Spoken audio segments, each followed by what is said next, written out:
গাজর দিয়ে তো অনেক রকমের রেসিপি বানিয়ে খেয়েছো। গাজরের তৈরি এই অজানা রেসিপি দুটো একবার বানিয়ে খেয়ে দেখো। বানানো যেমন সহজ, খেতেও দুর্দান্ত হয়।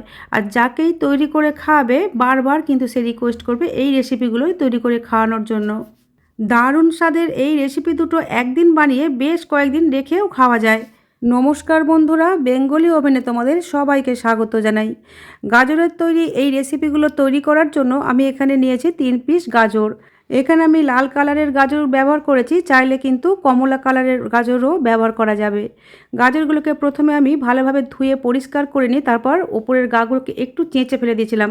গাজরের খোসাগুলোকে মোটা করে ছাড়িয়ে নিয়ে শুধু হালকা করে চেঁচে নিয়েছিলাম। তারপর গাজরগুলোকে এইভাবে ছোট ছোট টুকরো করে কেটে নিয়েছি।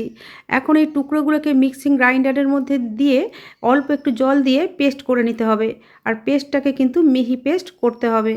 আর গাজরটা পেস্ট করার সময় খুব বেশি জল দেওয়া যাবে না, অল্প একটু জল দিয়ে একটা মিহি পেস্ট তৈরি করে নিয়ে একটা বাটির ওপরে ছাঁকনি রেখে এই ছাঁকনির মধ্যে পেস্টটাকে ঢেলে সাইডে রেখে দিয়ে বাকি যে গাজরগুলো আছে এগুলোকেও অল্প অল্প জল দিয়ে মিহি পেস্ট তৈরি করে নেব। দ্বিতীয় ব্যাচের পেস্ট করা গাজরটাও ঢেলে দিয়েছি। বাকি যে গাজরগুলো ছিল সেইগুলোকে আবার মিক্সিং গ্রাইন্ডারের মধ্যে নিয়ে এর মধ্যে দিয়ে দিলাম অল্প একটু কুচানো বিট। বিটটা নিয়েছি শুধুমাত্র কালারের জন্য, তোমরা চাইলে কিন্তু কালার ব্যবহার করতে পারো। আমি এখানে কালার ব্যবহার করব না, তাই বিট ব্যবহার করেছি। কালার যে ব্যবহার করতেই হবে এমন না, তবে অল্প একটু বিট কুচানো দিলে কালারটা দারুণ আসে আর সেই সাথে রেসিপিটা আরও একটু হেলদি হয়ে যায়। এখন এর থেকে জুসটাকে একটা বাটির মধ্যে ছেঁকে নিচ্ছি। যতটা সম্ভব জুসটাকে ছেঁকে বের করে নিয়েছি। আর এই ছাঁকনির মধ্যে যে অংশগুলো পড়ে রইল এইটা দিয়েও কিন্তু আমরা আরও একটা রেসিপি বানাবো, এটাকে ফেলে দেব না। এখন এই জুসটাকে একটু মেপে নেব যাতে অন্যান্য উপকরণগুলো নিতে সুবিধা হয়। এখানে আমি মেজারিং কাপ দিয়ে মেপে নিচ্ছি, তবে যে কোনো বাটি, কাপ বা গ্লাসের সাহায্যে মেপে নেওয়া যাবে। এখানে মেজারিং কাপের মোট 1.5 কাপের থেকে একটু বেশি জুস হয়েছে। এই জুসটাকে আগের বাটির মধ্যে ঢেলে নিয়েছি। এই জুসের মধ্যে দিয়ে দিলাম 1/2 কাপের থেকে একটু কম কর্নফ্লাওয়ার। যতটা জুস হবে তার 1/4 ভাগ কর্নফ্লাওয়ার দিলেই হবে। এই কর্নফ্লাওয়ারটাকে এই জুসের সাথে খুব ভালোভাবে মিশিয়ে নিয়েছি। কর্নফ্লাওয়ার মেশানো এই জুসটাকে সাইডে রেখে দিয়ে আরও একটা কাজ এগিয়ে রাখবো। যেটার মধ্যে আমরা এই মিষ্টিটা সেট করব সেই বাটিটার মধ্যে একটু তেল বা ঘি এইভাবে খুব ভালোভাবে ব্রাশ করে নিতে হবে। আমি এখানে একটা বাটি নিয়েছি, এর পরিবর্তে কিন্তু যে কোনো থালা, প্লেট বা কেক টিনও নেওয়া যাবে। এই তেল মাখানো বাটির নিচে কিছুটা তরমুজের বীজ বা মেলন সিডস এইভাবে ছড়িয়ে দিয়েছি। বাটিটাকেও সাইডে রেখে দিয়ে ওভেনের মধ্যে একটা প্যান বসিয়ে দিয়েছি। এই প্যানের মধ্যে দিয়ে দিলাম চিনি। যে কাপের মাপ করে গাজরের জুসটা মাপা হয়েছিল ওই কাপের মাপই 1 কাপ প্লাস 3 টেবিল চামচ চিনি দিয়েছি। আর সাথে দিলাম ওই কাপেরই 3/1 ভাগ জল। সাথে দিচ্ছি 2টো এলাচ। এই এলাচের মুখ দুটো আমি খুলে দিয়েছি। এখন চিনিটাকে জলের সাথে বেশ ভালোভাবে মিশিয়ে নিতে হবে। এদিকে গাজরের জুসের সাথে যে কর্নফ্লাওয়ার মেশানো ছিল, কর্নফ্লাওয়ারটা নিচে ছিটে গিয়েছিল, তাই ভালোভাবে নিচ থেকে মিশিয়ে নিয়ে এই চিনির শিরার মধ্যে পুরো জুসটাকে ঢেলে দিয়েছি। আর এই জুসটা চিনির শিরাতে ঢালার আগে ফ্লেমটাকে কিন্তু একদম লো করে দিতে হবে। লো হিটে অনবরত নাড়াচাড়া করতে হবে, না হলে কিন্তু প্যানের মধ্যে বসে যাবে, যেহেতু কর্নফ্লাওয়ার দেওয়া আছে। নাড়াচাড়াও বন্ধ করা যাবে না আর ফ্লেমটাকেও বাড়ানো যাবে না। কিছুক্ষণ নাড়াচাড়া করতে করতে দেখবে এইরকমভাবে ঘন হয়ে এসেছে। আর কালারটাও কত সুন্দর এসেছে দেখো বন্ধুরা। যেহেতু এর মধ্যে বিট ব্যবহার করেছিলাম তাই এত সুন্দর একটা কালার এসেছে। আর এইরকম ঘন হয়ে গেলে একটু ঘন ঘন চেক করে দেখতে হবে যে এটা জমার মতো কনসিস্টেন্সিতে এসেছে কিনা। এই সময় কিন্তু খুব তাড়াতাড়ি ঘন হয়ে যায়, তাই অনবরত এরকম নাড়াচাড়া করতে হবে আর মাঝে মাঝে চেক করে দেখতে হবে কিছুক্ষণ অন্তর অন্তর। এর মধ্যে যে এলাচগুলো দিয়েছিলাম সেগুলো তুলে ফেলে দিলাম, কারণ এই মিষ্টির মধ্যে এলাচগুলো থাকলে কিন্তু মিষ্টিটা খেতে একদমই ভালো লাগবে না। মিশ্রণটা প্লেটে নেবার পরে ঠান্ডা হয়ে যাওয়ার পর চেক করে দেখতে হবে এটা জমার মতো কনসিস্টেন্সিতে এসেছে কিনা। এখনও কিন্তু এটা জমার মতো কনসিস্টেন্সিতে আসেনি। এইভাবে কিছুক্ষণ অন্তর অন্তর চেক করে আমি অনেকবার দেখে নিয়েছি। দেখো বন্ধুরা, এবার কিন্তু অনেকটা ঘন হয়ে গেছে। এই সময়তে আমি এর মধ্যে দিয়ে দিলাম 1 টেবিল চামচ বাটার। এই বাটারের পরিবর্তে ঘিও দেওয়া যাবে। আমার কাছে এই মুহূর্তে ঘি ছিল না, তাই আমি বাটার দিয়েছি। তবে ঘি থাকলে কিন্তু ঘিটারই দেবার চেষ্টা করবে। এই বাটার বা ঘি দেওয়ার কারণে এই মিষ্টিগুলো খেতেও যেমন ভালো লাগবে আর সেই সাথে এই মিষ্টিগুলোর মধ্যে একটা গ্লসি বা শাইনি ব্যাপার চলে আসবে।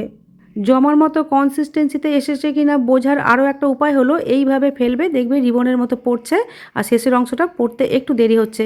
তখন বুঝতে হবে যেটার পুরোপুরি রেডি হয়ে গেছে। এখন রেডি করা বাটিটার মধ্যে পুরো মিশ্রণটা খুব ভালোভাবে ঢেলে দিতে হবে।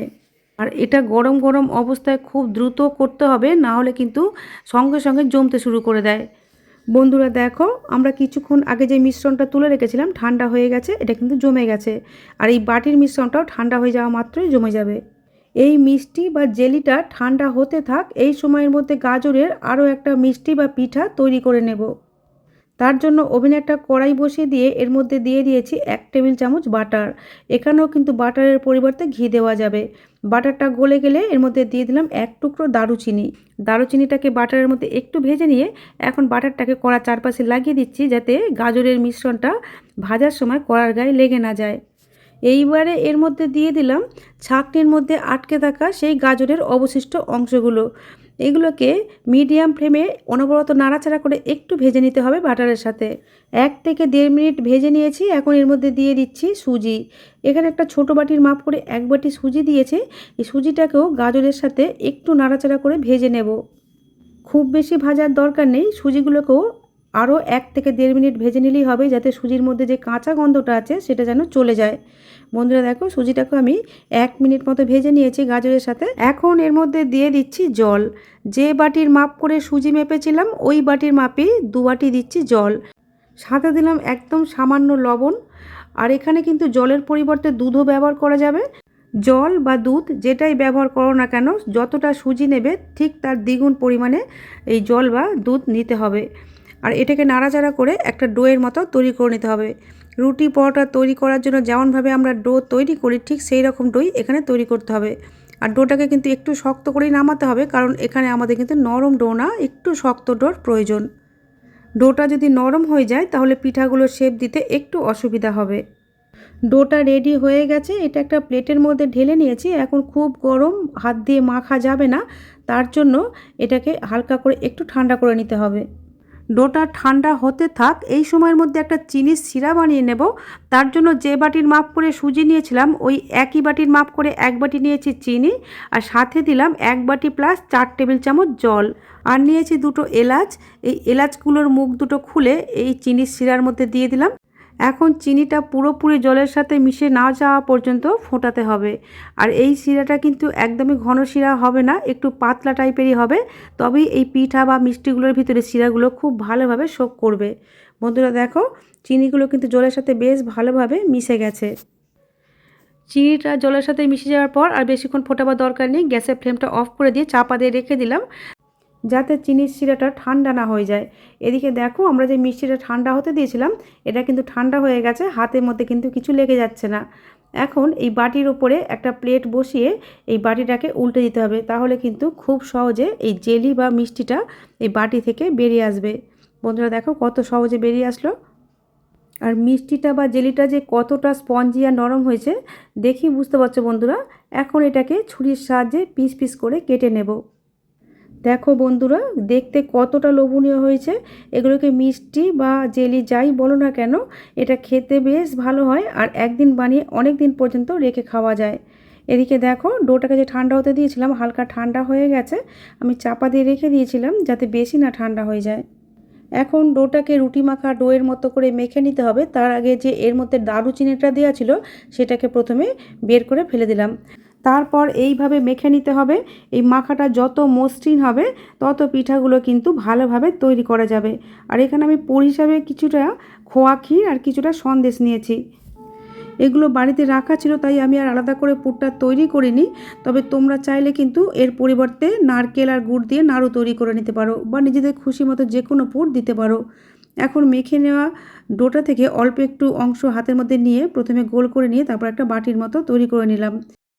এখন এই বাটির মধ্যে কিছুটা সন্দেশ দিয়ে দিলাম। এইবার মুখটাকে খুব ভালোভাবে বন্ধ করে দিতে হবে। মুখটা ভালোভাবে বন্ধ করা হয়ে গেলে এইভাবে 2 হাতের তালুর সাহায্যে প্রথমে লেচির মতো করে তৈরি করে নিয়েছে। এইবার হাতের মধ্যে অল্প একটু তেল মাখিয়ে নিয়ে এই লেচির চারপাশ দিয়ে এইভাবে একটু করে বাড়িয়ে নিতে হবে। ঠিক এইভাবে তৈরি করে নিয়েছি। এখন সাইড দিয়ে একটু ডিজাইন দিয়ে দেব। এটা কিন্তু অপশনাল, ইচ্ছা হলে দেবে, না হলে বাদ দিয়ে দেবে, তবে ডিজাইনটা দিলে দেখতে ভালো লাগবে। আর ডিজাইনটা দেওয়া কিন্তু খুবই সহজ, যে কেউ একবার দেখলেই দিতে পারবে। ঠিক এইভাবে পুরো পিঠাটার ধার দিয়ে আমি ডিজাইন দিয়ে দিয়েছি। আমি এখানে এইভাবে ডিজাইনটা দিয়েছি, তোমরা তোমাদের খুশি মতো যে কোনো ডিজাইনই দিতে পারো। বন্ধুরা দেখো, পুরো পিঠাটার গায়ে কিন্তু ডিজাইনটা তৈরি করা হয়ে গেছে। এই একইভাবে খোয়া ক্ষীর দিয়েও আরও একটা তৈরি করে নিচ্ছি। সব পিঠেগুলি আমি একইভাবে তৈরি করে নিয়েছি। এখন এই তৈরি করে নেওয়া পিঠেগুলোকে ভেজে নেব। তার জন্য ওভেনে একটা কড়াইতে কিছুটা তেল আগে থেকে গরম করে নিয়েছিলাম। তেলটাকে খুব ভালোভাবে গরম করে নিতে হবে, কারণ এগুলো সুজি দিয়ে তৈরি। সুজি দিয়ে তৈরি যে কোনো রেসিপি তেলে ভাজার আগে তেলটাকে খুব ভালোভাবে গরম করে নিতে হবে, তা না হলে কিন্তু রেসিপির গাগুলো ফেটে ফেটে যাবে। তেলটাকে খুব ভালোভাবে গরম করে নিয়ে এখন তৈরি করে নেওয়া পিঠাগুলো এই গরম তেলের মধ্যে দিয়ে দিয়েছি। আর তেলের মধ্যে যতগুলো ধরবে ততগুলোই দিয়ে দিতে হবে। আর গরম তেলে পিঠাগুলো দেবার পর বেশ কিছুক্ষণ খুন্তি লাগাবার দরকার নেই। সাঁড়াশি করে ধরে তেলটাকে একটু ঝাঁকিয়ে দিলে পিঠার ওপরের অংশগুলো একটু শক্ত হয়ে যাবে। তারপর উল্টে পাল্টে নিজের পছন্দের কালার করে ভেজে নিতে হবে। আর এগুলো ভাজতে কিন্তু একদমই বেশি সময় লাগে না। 2 থেকে আড়াই মিনিটের মধ্যে দু পিঠটা খুব ভালোভাবে ভাজা হয়ে যায়। বন্ধুরা দেখো, পিঠাগুলো ভাজা হয়ে গেছে। এগুলোকে তেল থেকে প্লেটের মধ্যে তুলে নিয়েছি। আর বাকি যেগুলো আছে এগুলো একইভাবে ভেজে নেব। আর এই পিঠাগুলো এখন হালকা গরম শিরার মধ্যে দিয়ে দিচ্ছি। যেহেতু পিঠাগুলো বেশ গরম, তাই চিনির শিরাটা হালকা গরম থাকলেও চলবে। আর শিরাটা যদি একদম ঠান্ডা হয়ে যায় তাহলে অল্প একটু গরম করে নিতে হবে। পিঠাগুলোকে চিনির শিরার মধ্যে দিয়ে একটু এইভাবে উল্টে পাল্টে নিতে হবে। আর যে পিঠাগুলো ভাজা হচ্ছিল এগুলো ভাজা হয়ে গেলে এগুলো তুলে সরাসরি চিনির শিরার মধ্যে দিয়ে দিচ্ছি। আর শিরার মধ্যে মোটামুটি 30 থেকে 40 মিনিট রাখলেই কিন্তু খুব ভালোভাবে এগুলো রসটা শোক করে নেবে। তবে সময় বেশি থাকলে আরও বেশিক্ষণ রাখতে পারো। আমি তোমাদের এখন 40 মিনিট পরে দেখাচ্ছি। বন্ধুরা দেখো, অনেকটা কিন্তু শিরা শোক করে নিয়েছে আর কালারগুলো আগের থেকে আরেকটু ডিপ হয়ে গেছে।